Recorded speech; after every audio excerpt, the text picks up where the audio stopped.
last year. Well, let's talk about that then. How do you perceive yourself, and how do you transfer that through your message tonight? Well, I perceive myself as an African American. Everyone asks me where I'm from. My ancestors are from Africa.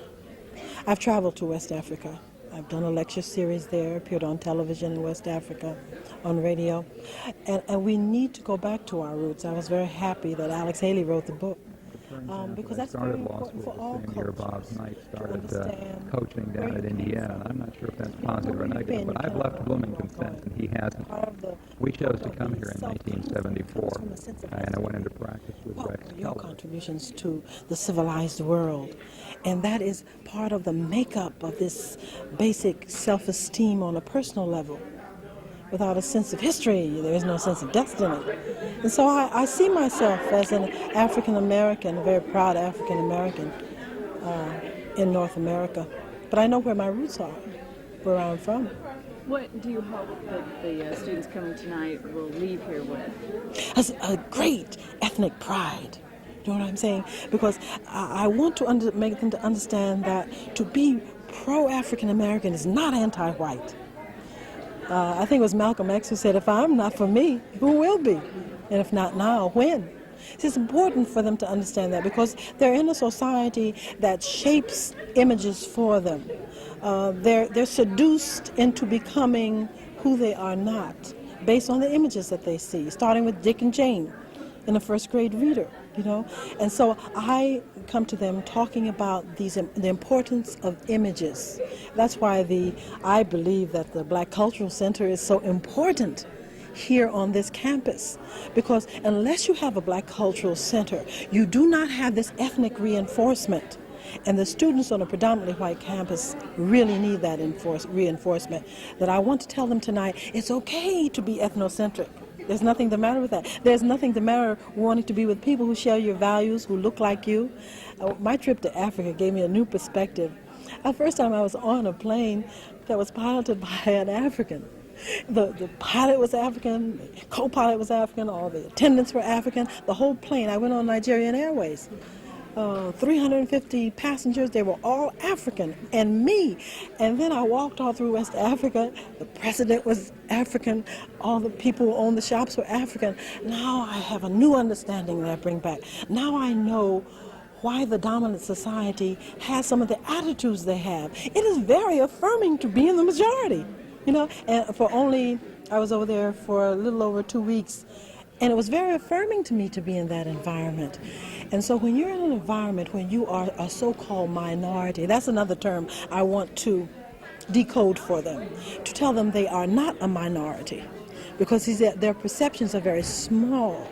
See, I want to come out of this lecture with a world view. I was just with Winnie Mandela a week and a half ago at Radio City Music Hall. I work for Essence Magazine. I am the advice columnist, and we gave her an award. And she came to Radio City, and there were 6,000 people there.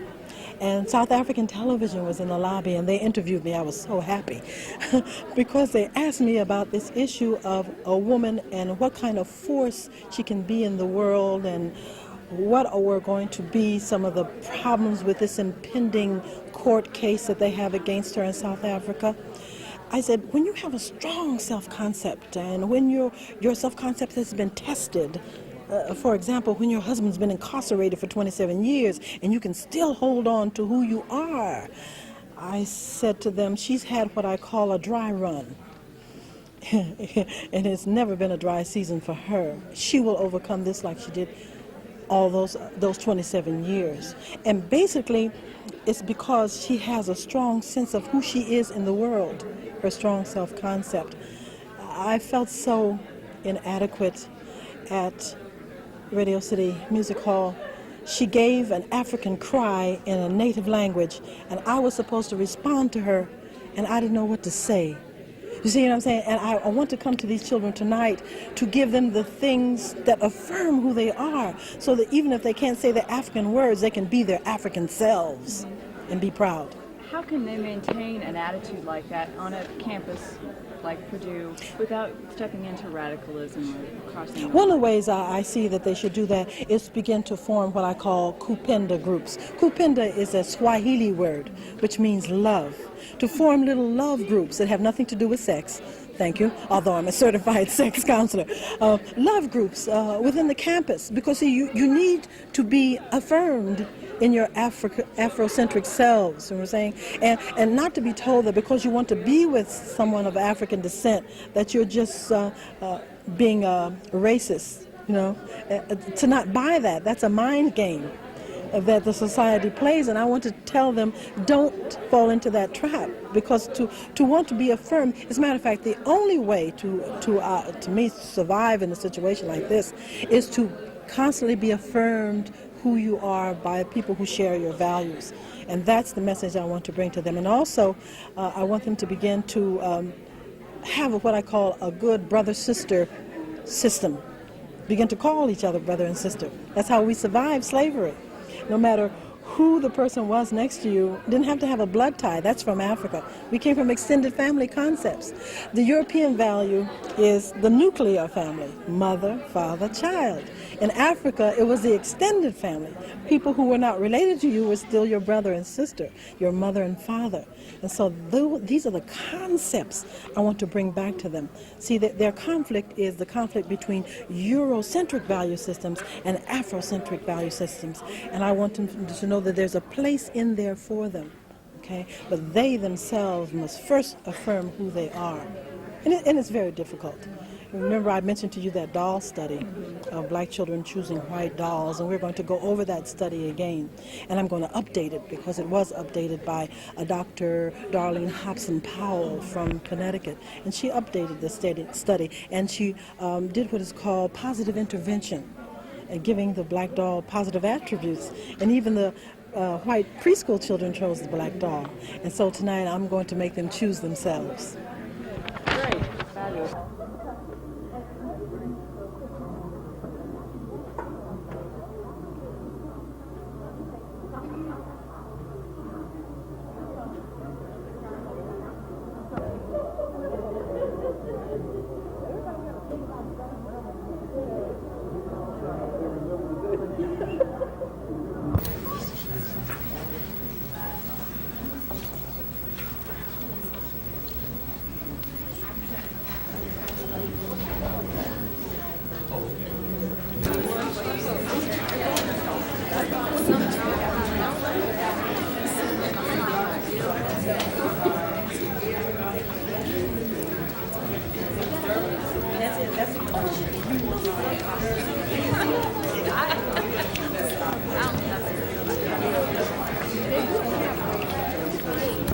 Directed by Sandra Gay. It's at 8 o'clock in the Low Playhouse Theater. Tickets are $3 for general admission and $2 for students. That's for the spring semester. The course covers culture and ethnicity and psychology research and practice. It's a seminar course designed for those who must see or call Dr. Rollick, and he can be reached at 46996. It's always a pleasure for me to have someone from our faculty, staff, or students to introduce our guest speaker. Speaker whose impact is felt by so many people in such depth, in so many areas, so regularly. And it's a real pleasure to be able to do that. When her impact was concentrated here last year, Oprah, Sally Jesse Raphael, among others. Aside from all this, Dr. Grant is also the wife of the Honorable Ralph T. Grant, councilman at large in the city of Newark, New Jersey. She has 3 children, Ralph III, Sally Ann, and Rebecca, and they all reside in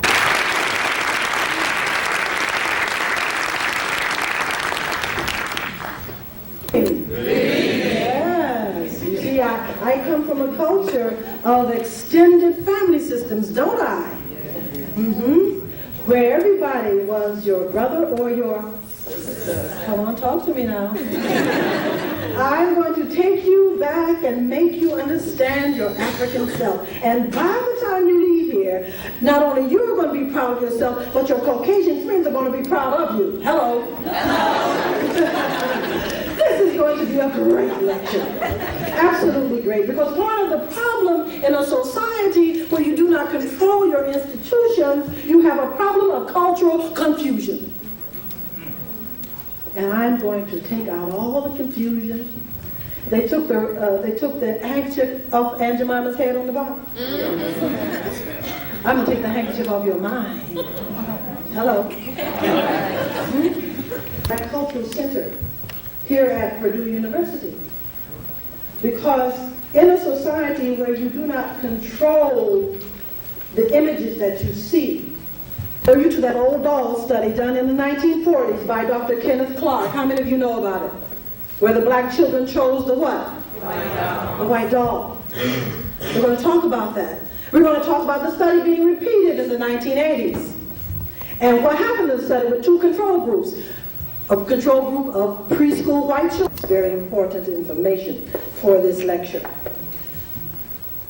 Self-image. How does one maintain a healthy self-image? Why is it important?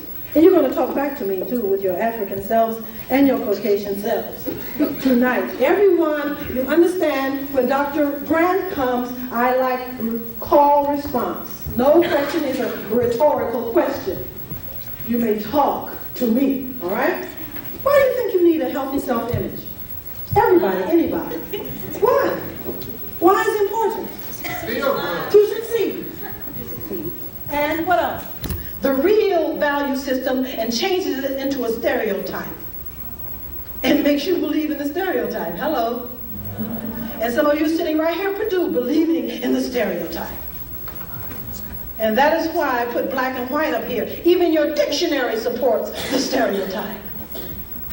Mickey's going to help me out with this one. Mickey has a Swedish sociologist. Came here in the 1940s to study us. How many of you read The American Dilemma by Gunnar Myrdal? That's your homework assignment. I don't think that's on your reading list either. Write it down. Gunnar Myrdal. Swedish sociologist. And American repeat it. And so, when I lecture, I always bring in the Holocaust of slavery. Because it impacts. There are people who say, well, I didn't do anything. I didn't have you sitting in the back of the bus. It's not my fault. Some of a self-image in a society without understanding the historical reference out of which this dilemma comes. And so we're going to talk about that. This is very important. Let's talk about the stereotypes that we hear about color. The reason I know that color is important in self-image is because we incarcerated and concentrated Japanese and not Germans.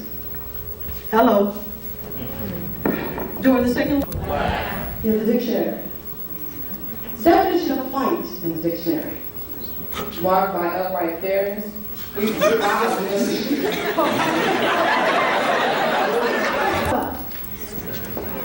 Confused. But then, when it is to the economic advantage of the dominant society, they will raise this.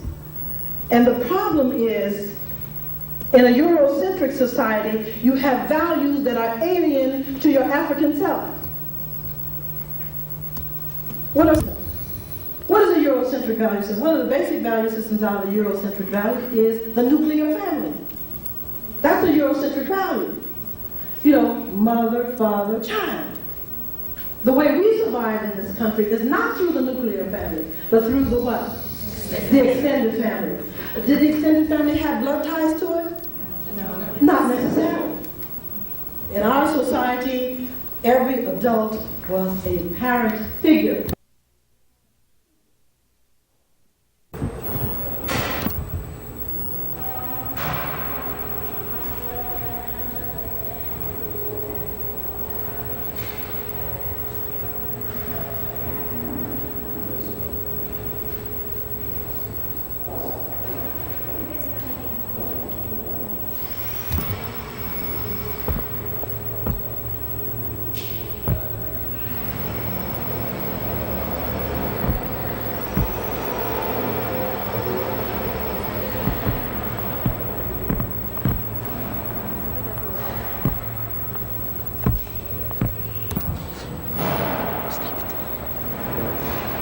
It's almost 2:30. No, I'm not looking.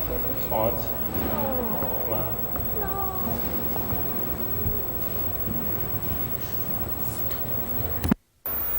Go ahead. Okay, tell me what qualifies you for the job of sheriff. I think the qualifications come from the previous 2 elections where I was elected sheriff of Fountain County. So you have been sheriff of Fountain County? Yes, ma'am. Are you the incumbent? No, ma'am. I'm not the incumbent. It's been 15 years since I've been in office. Okay. That's when I first ran, was 15 years ago, and 1980 was my last term in office. Why did you decide to run again?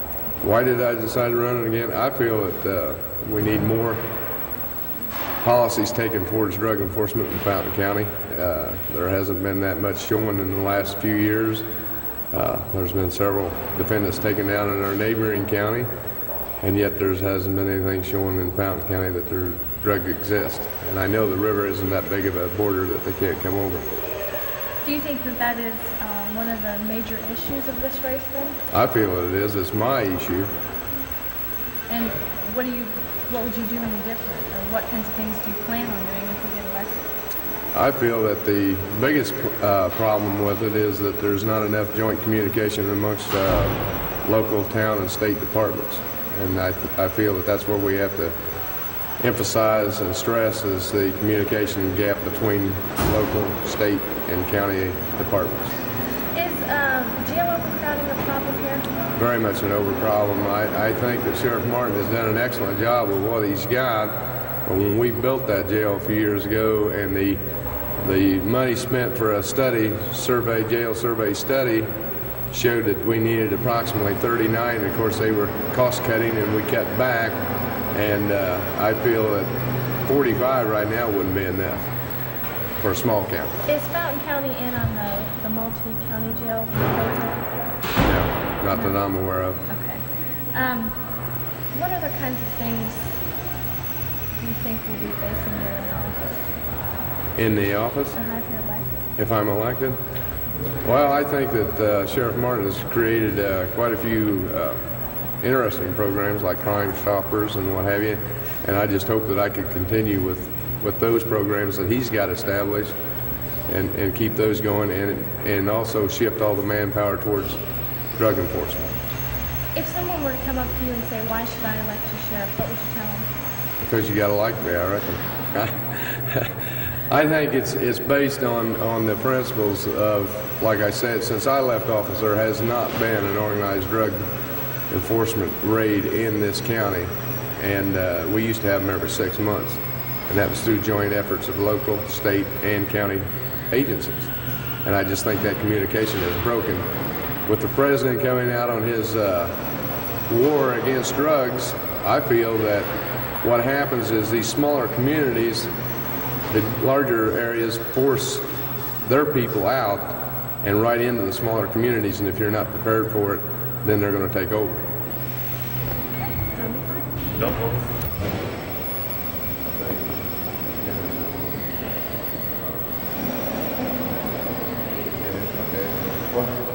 Off the record, I'm the by-state drug tasker, so I'm doing what I want to do. And I have no much money against her whatsoever. I think he's overburdened with that. I think he's overburdened with overcrowding and short manpower. I think those are the 3 main issues as far as why he hasn't correlated in. The other part is that I don't feel that it's all that problem all for years. And it's nice. From the area was I served 8 years in the Air Force, United States Air Force. That was from 1966 to 1974. The rest of the time it's been in Fountain County.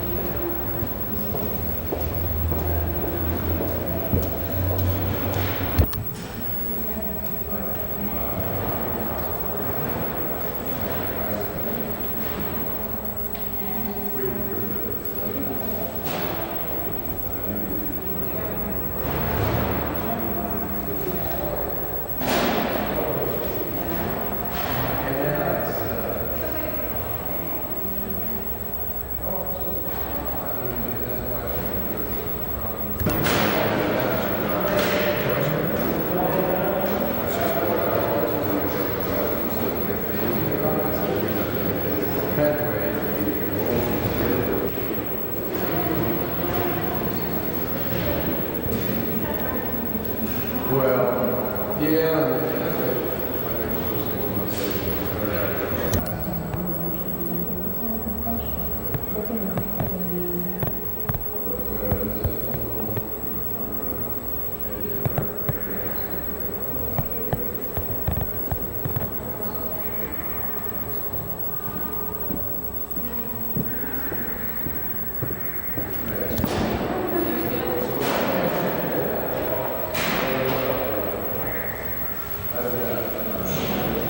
You're a freshman next. That's amazing. High school with 17 boys competing academically. And they all play basketball, they all play baseball, they all play football, and they all want to be together all the time. I guess not. But it's, you know, this is smaller communities like this. These kids don't really get a lot of publicity and what have you.